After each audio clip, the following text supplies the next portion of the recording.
শেরপুরের গারো পাহাড়ে কিন্তু এভাবে প্রায় হাতির দল দেখা যায়। আর আজকে কিন্তু একদম মেন রোডে, বর্ডার রোডে হাতি পার হচ্ছে। এই মুহূর্তে হাতির একটি দল, একটি ছোট বাচ্চা পার হয়ে গেল। এখন কিন্তু মূল দলটা আসতেছে।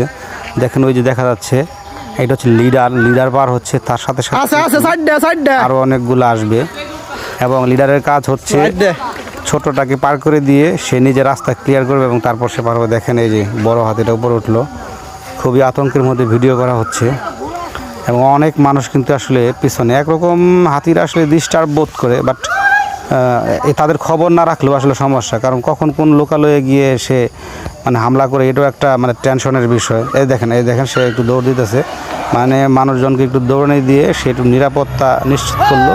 এরপর সে আবার দলের সাথে দল কিছুটা আগে গেছে। এই যে দল দেখেন, এরকম 4-5টি দল কিন্তু পার হয়ে গেছে রাস্তা, আমরা দেখলাম। এবং একসাথে নাকি এখানে 32টি হাতির একটা দল আছে। আস্তে আস্তে তারা মধুরিলার এই রোড পার হয়ে সমুচ্চরা কালীস্থানের দিকে যাচ্ছে, সেখানে অবস্থান নেবে এরকমটাই বললেন স্থানীয়রা।